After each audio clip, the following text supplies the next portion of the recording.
त्यांचं आराध्य दैवत श्वास हिंदूंचा म्हणजे राजशिव छत्रपतींचा हा जन्मोत्सव सोहळा आणि तत्पश्चात हा सप्ताह ही या दोन कारणास्तव आपल्याला एकत्रित करून ह्या चिंतनीय सेवा परिपूर्णतेला न्यायची आहे. सांप्रदायिक दंडकाप्रमाणे आजचा अभंग मागणीपर असावा. उद्या आलाय आजचा अभंग मागणीपर आहे.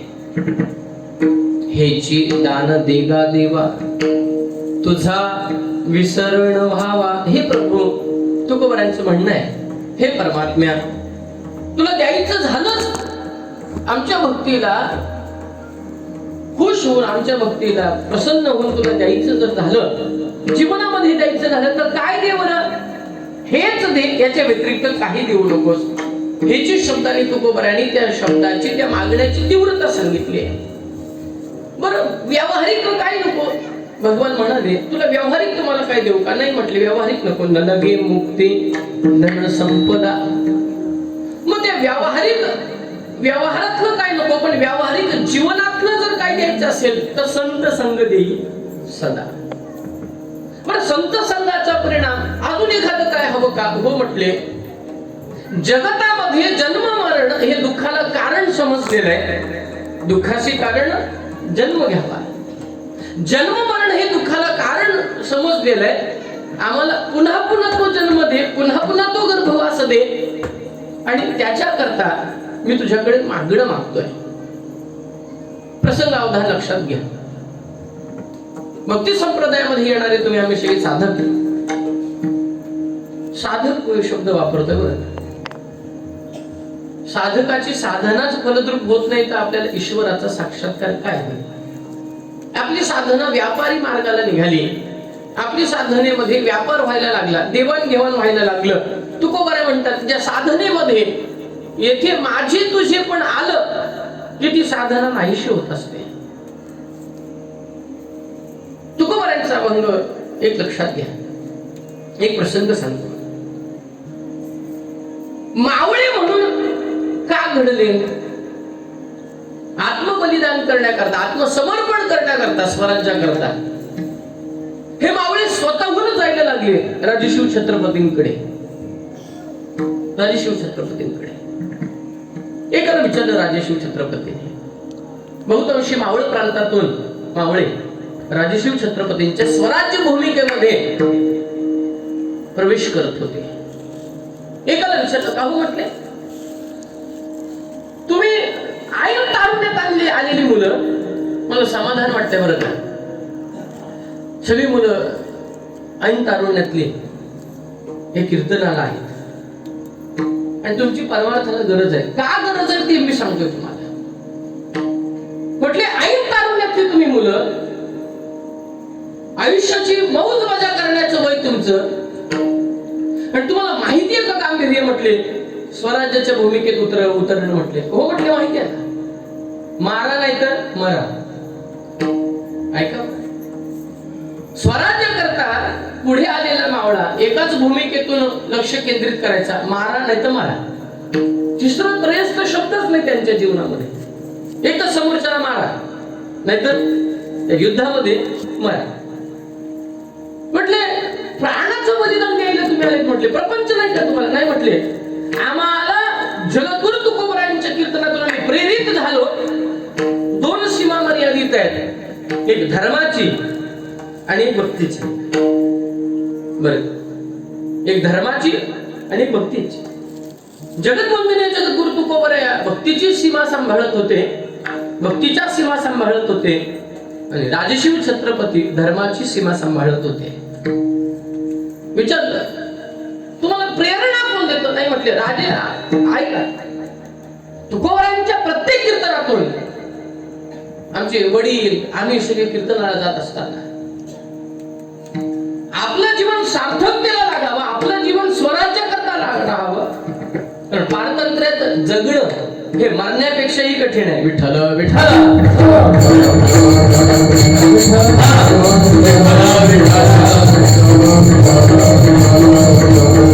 आणि म्हणून आम्ही आमच्या प्राणाची पर्वा न करता, ऐका समाधान वाटतंय.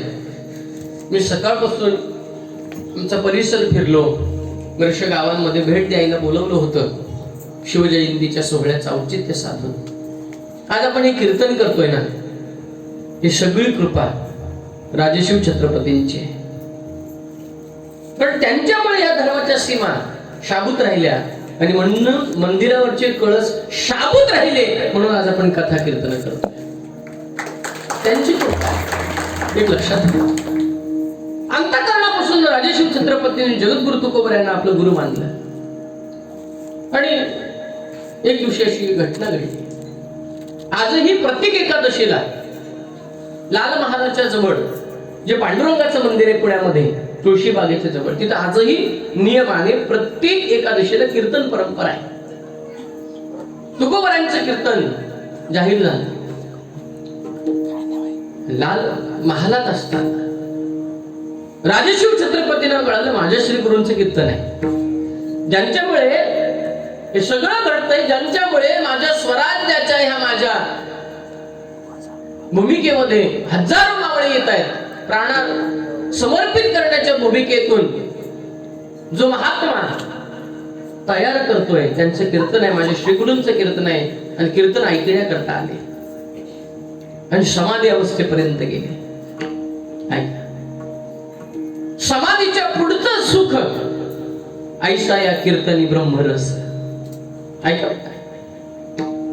समाधीच्या पुढचं सुख जर कुठे असेल तर कीर्तनामध्ये. ऐसा या कीर्तनी ब्रह्मरस. समाधीचे सुख सांडावून सांडून टाका. समाधीच्या पेक्षा मोठं सुख कीर्तनामध्ये. पण कीर्तन तसं असलं पाहिजे. कीर्तन तसं असलं पाहिजे. भक्ती ज्ञानाविरहित इरा गोष्टी न कराव्या, प्रेम भरे वैराग्याच्या युक्ती विवराव्या, जेणेकरून मूर्ती ठसेल अंतरी श्रीहरीची, ऐशी कीर्तन मर्यादा हे संतांच्या घरची. ऐका, राजशिव छत्रपती एकरूपधारी कीर्तनामध्ये, आणि त्यावेळेला कोणतरी बरं का फितूर झाला. फितूर आणि माहिती दिली. माहिती दिल्याबरोबर मोगलांनी वेढा टाकलाय. मोगलांचा वेढा आहे. कीर्तन चालू आहे. कीर्तनामध्ये राजशिव छत्रपती बसले आहेत. एक 10-15-20 मावळ्यांसमवेत बसलेले आहेत. कीर्तनाला वेढा आहे. तुकोबऱ्यांना अंतर्ज्ञानाने कळालं की हे भगवान, आता जर काही ह्या कीर्तनामध्ये ह्या मोगलांनी हात प्रवेश केला आणि राजशिव छत्रपतीला जर पकडून नेलं देवा, तर भजनी विक्षेपतेची पै मरण न जाऊ तो क्षण एक वाया. अभंग तिथं तुकोबऱ्या सांगतात, देवा आता माझी लाज तुझ्या हातात आहे. नव्हे या स्वराज्याची लाज देवा आता तुझ्या हातात आहे. आणि पांडुरंगाचं भजन चालू केलं. हा म्हणताना आतमध्ये मुघल शिरले. चमत्कार घडला. जेवढे कीर्तनाला बसले ते सगळे जण त्यांना राजशिव छत्रपती दिसत होते. असं करता करता राजशिव छत्रपती सुखरूप गेले. मला काय सांगायचं लक्षात घ्या. मी भूमिका अभंगाची मांडायला पुढे आलोय आणि वाटलं ना काय ताकद आहे कीर्तनाची. मेलेलं मूल जिवंत झालं. आमच्या कीर्तनात माणसं मारतात अर्धी. कीर्तनाला व्यापारीकरणाची जोड आली म्हणून विठ्ठल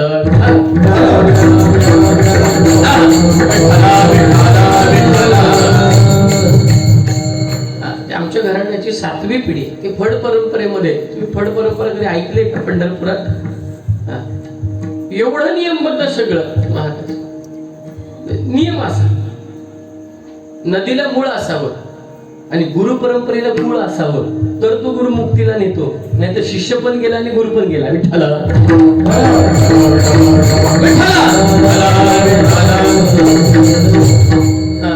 नदीला मूळ असा. उगम स्थानातून जी नदी मूळ स्थानातून उगम पावते ती पूजनीय ठरते. ती नदी पूजनीय ठरते. कुठल्या नद्या पूजनीय? आपल्या गावातली घेतात का कोणी नाव? आता पूजा पाठ करणाऱ्या मंडळींना कळेल. आपण प्रातः समयाला आपलं सुचिल भूतता झाल्यानंतर भगवंताच्या आंघोळीला बसतो त्यावेळेला कलश हातामध्ये घेऊन त्या कलशावर असं पालथा आपला हात ठेवायचा. गंगे शैव यमुने शैव गोदावरी सरस्वती नर्मदे सिंधू कावेरी जलेसिन सन्निध करू असं मंत्र म्हणाला आणि मग स्नानाला प्रारंभ करावा देवाच्या. त्याच्यापेक्षा सोपं. ज्या नद्या उगमस्थानातून मूळ स्थानातून निघाल्या आणि परिपूर्णतेला गेल्या त्या नद्यांची नावं सांगतो साध्या भाषेत. गंगा, सिंधू, बोला थोडं इको द्या. सरस्वतीच, यमुना, गोदावरी, आले काय? नर्मदा. कुठल्या नद्यांची नाव घेत ज्यांना मूळ आहे आणि ज्यांना पूर्णत्व आहे. काही काही नद्या निघाल्या मधीच सुकल्या. विठ्ठल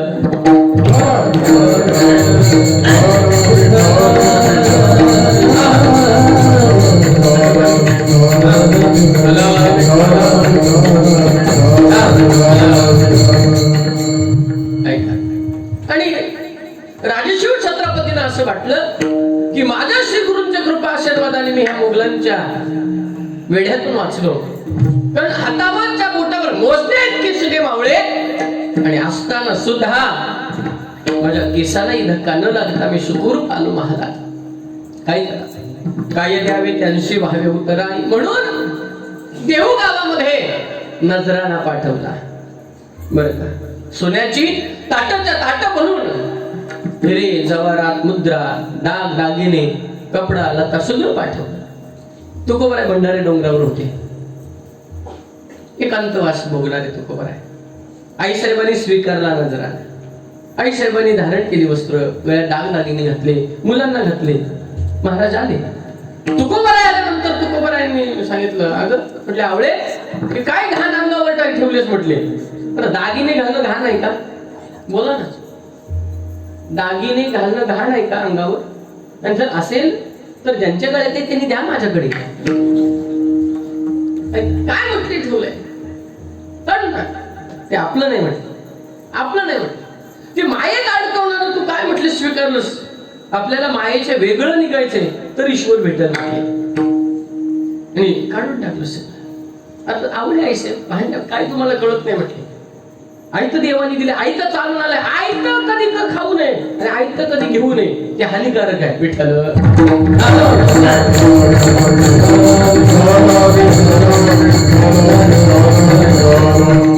बघा, सुनेला आयत जर मिळालं कष्ट न करता तर तिला किंमत नसते. सुनेला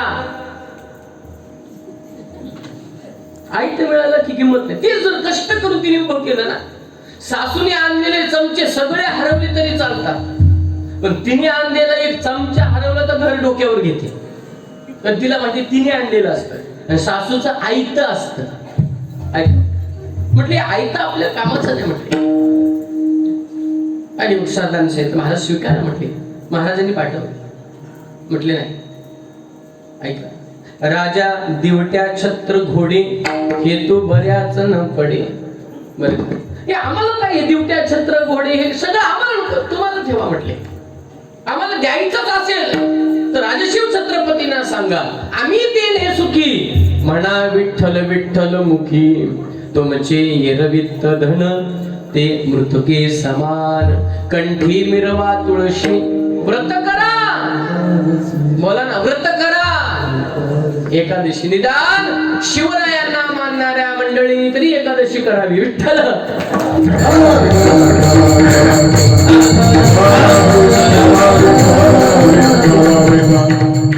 ऐका, राजशिव छत्रपतींच्या वेळेत तुळशीची माळ होती, एकादशीचं व्रतही होतं.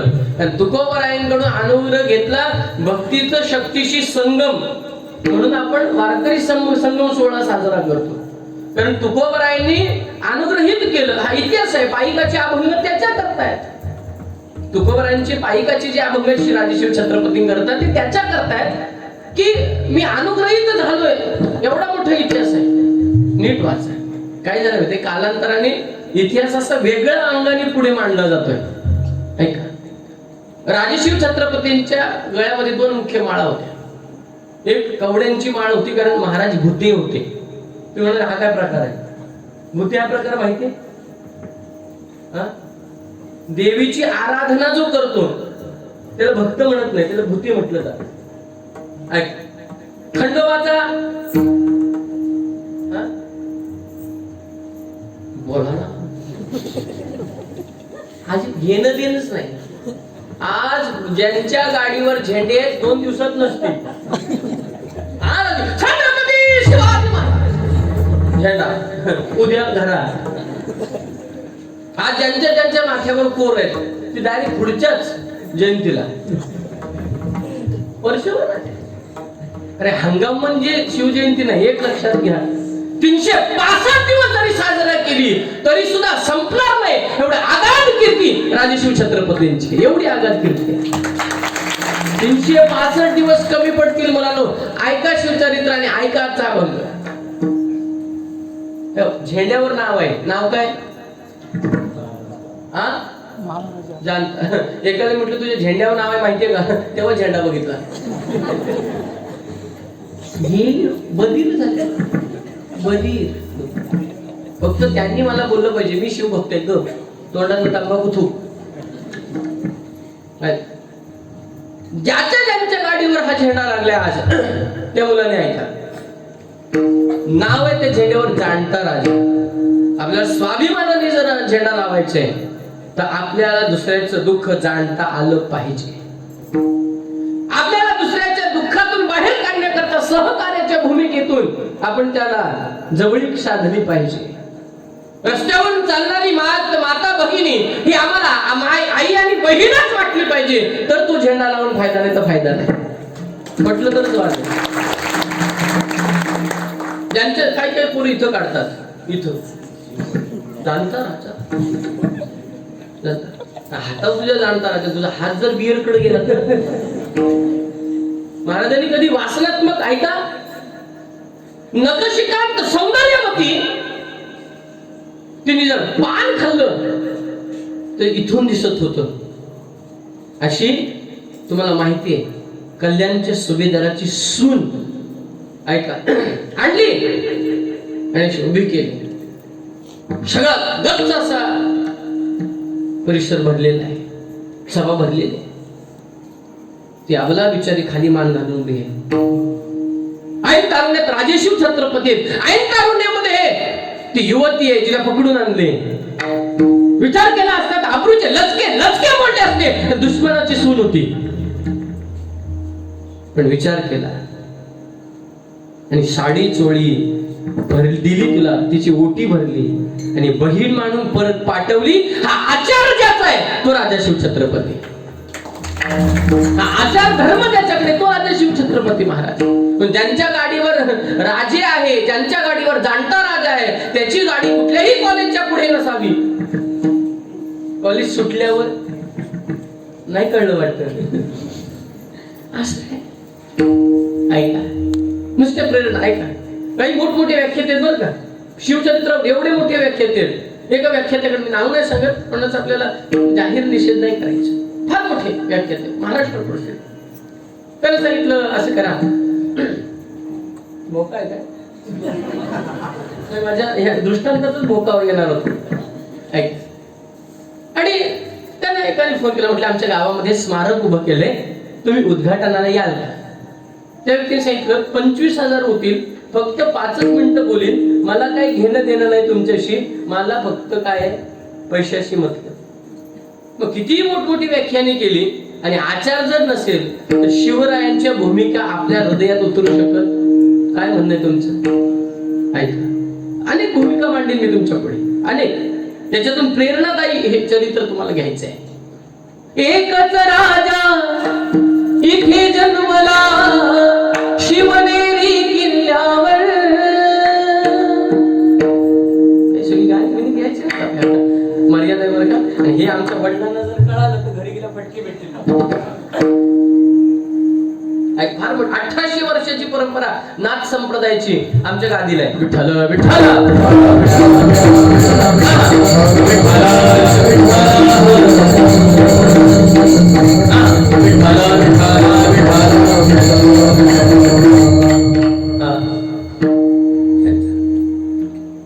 अभंग तुकोबऱ्यांचा आहे. आणि आता पर्वणीचा काळ आहे. काय गोड प्रसंग आला ह्या गावाकरता. सप्ताहाचा शेवटचा दिवस, पालखी सोहळा ही गावातल्या देवतेचा पांडुरंगाचा आणि राजेशिव छत्रपतींचा आहे. आणि मला विश्वास आहे जेवढी मुलं मला भेटायला आलेली तेवढ्यांनी अंतःकरणापासून हा सोहळा हा संपन्न केला असेल, कारण की त्यांचे चेहरे बोलत होते की किती आत्मीयता त्यांना राजांबद्दल आहे. खूप आत्मीयता ह्या मुलांना राजांबद्दल आहे, एक निष्ठा, एक श्रद्धा ह्या मुलांना आहे. पण एक मर्यादेतून मी पुढे जातोय. ज्यांचा अभंग आहे ते तुकोबर आहे. आणि अभंग मागणी पण प्रकरणातलंय. शास्त्र असं आहे, मागायचं नाही. ऐका, साधना संपते आणि देवापासून दूर राहतो आपण. मी तुम्हाला काही प्रमाण सांगेन, एक उदाहरण सांगेन. मला सांगा, ध्रुवाने देव मागितला पाहिजे होता का आढळ पद मागितलं पाहिजे होतं? ध्रुवजींनी देव मागायला पाहिजे होता, आढळ पद मागायला पाहिजे होतं. असं पद मागितलं की ज्या पदामुळे ते देवापासून दूर राहिले. एक कारण. चला पुढे मी काही गोष्टी सांगतो तुम्हाला.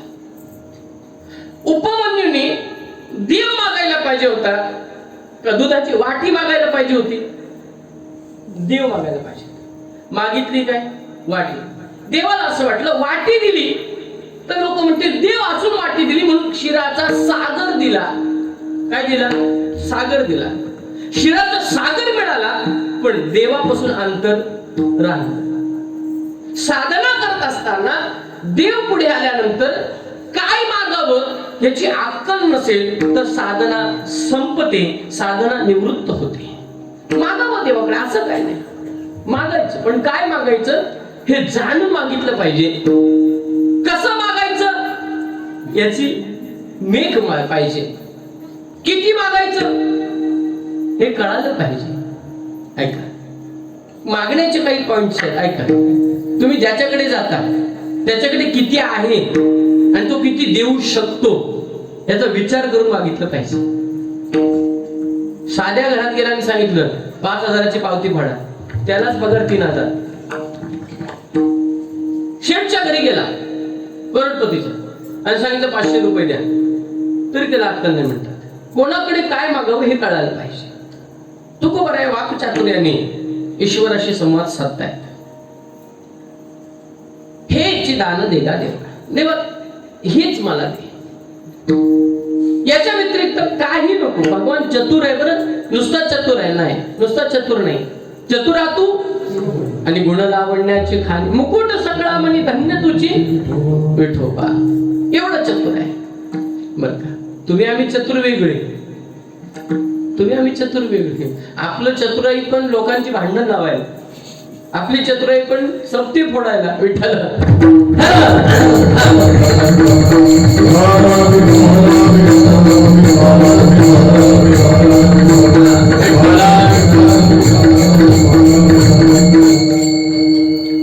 भगवान चतुर आहे. तुकोबराय देवाची सेवा करताय आणि पांडुरंगाने प्रगट व्हावं. कोणाकडे काय मागवायची अक्कल पाहिजे. असं मागावं जे आपल्यालाही समाधान देईल आणि दुसऱ्यालाही. ज्ञानोबरायांनी मागितलेलं प्रसायदान ते देवाकडे नव्हतं, ज्ञानोबरायांनी मागितलेलं प्रसायदान श्री गुरूंकडे. आता विश्वात्मके देवे येणे वाग्यज्ञ तोषावे, तोषोनी मज द्यावे प्रसायदान हे. श्री गुरूंना कृपा प्राप्त होण्याकरता मागणं मागितलंय. विश्वात्मक देव म्हणजे व्यापक असणारा परमेश्वर तत्व, ते तत्व म्हणजे श्री गुरुपाशी आहे. देव गुरुपाशी आहे वारंवार सांगू काय, वारंवार सांगू काय. देव गुरुपाशी आहे वारंवार सांगू काय, वारंवार सांगू काय. देव गुरुपाशी आहे आणि म्हणून विश्वात्मक देव निवृत्तीनाथांकडे पाहिलंय ज्ञानोबरायांनी आणि त्यांच्याबद्दल विश्वात्मक देव या भूमिकेतून मी चातुर्मासाला असताना देगलूरकर बाबांनी याच्यावर अगदी महिना घेतला होता. विश्वात्मक देव मागणं काय. ऐका, असं मागणं मागा की आपल्या बरोबर सगळ्यांना समाधान मिळेल. 4 काळी माणसं, काळी करतात ना, मराठीत ब्लॅक म्हणतात त्यांना. तुम्ही अशी सिरियस का झाला? तुम्हाला असं हसवलेलं कीर्तन पाहिजे का? शास्त्र बिस्त्र नको काय? ऐका, आपल्याकडे काळी नाहीत, आपल्याकडे सावळी माणसं आहेत दादा. सावळी काळी बघायची असतील तर वेस्ट इंडिज मध्ये पकवाजीची शाही लाजवेल. ऐका, एवढी काय.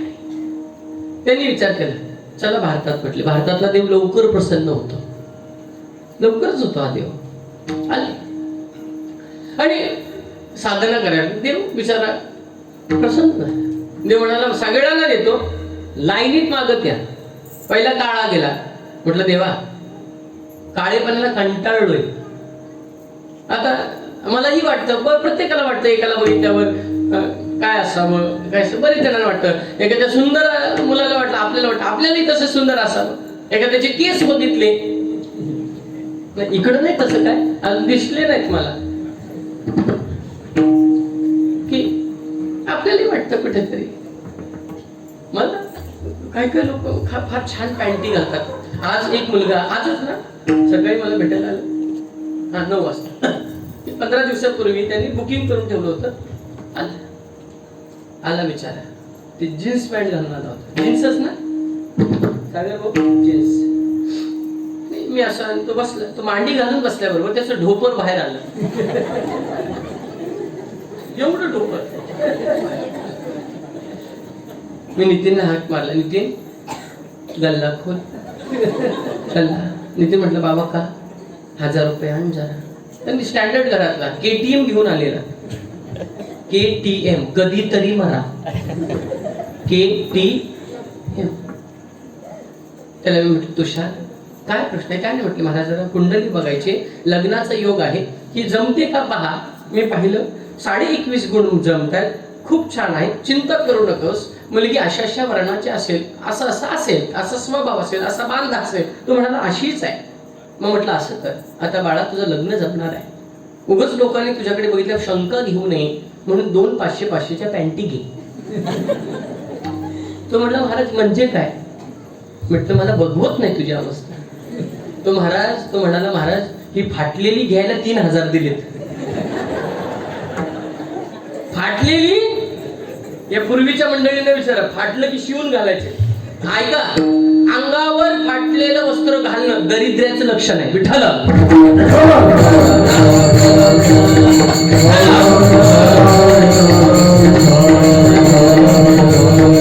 फाटलेलं वस्त्र अंगावर घातलं, परिणाम फ्युचर मध्ये दरिद्रता प्राप्त होते.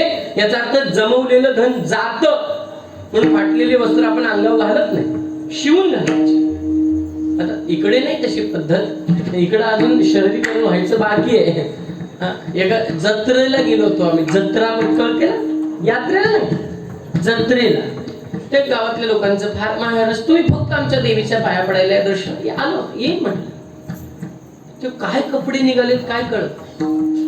त्या पॅन्टीना पूर्वी घोटीच्या वरती पॅन्टी नसायच्या, आता त्या घोटीच्या वर आशा. ती पॅन्ट घालायला आधी प्लास्टिकची पिशवी लावावी लागते आणि मग पॅन्ट घालायची. इकडं काळे, इकडं हिरवे, एकाने तर पिवळा होता मागपर्यंत. म्हटलं बरं इथपर्यंतच आहे. काय करते काय सांगते, काय मागं मला एवढं सांगायचं. सौंदर्याचं प्रसाधन असावे मानसिक. ऐका, मनातून सौंदर्य निर्माण झाल्यानंतर ते ऑटोमॅटिक तनातून बाहेर पडतं. तुम्ही मनातून सौंदर्य व्हा बस. आता मी काळ आहे का बरं? काय हो तरी बोला.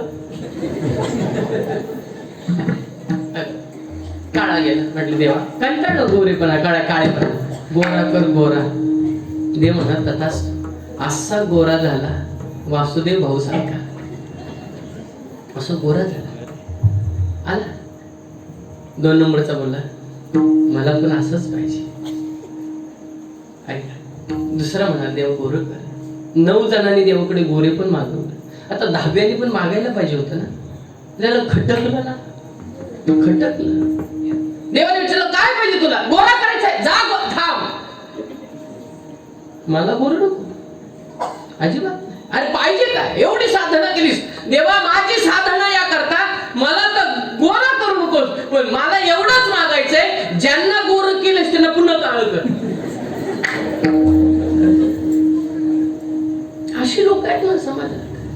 म्हणजे स्वतःच गेलं तरी चालेल पण दुसऱ्याचं टिकलं नाही ऐका कधी देव मिळेल. देव पाहवया करी मोसायास न धरी रे आस नाशिवंत न धरी रे आस नाशिवंत.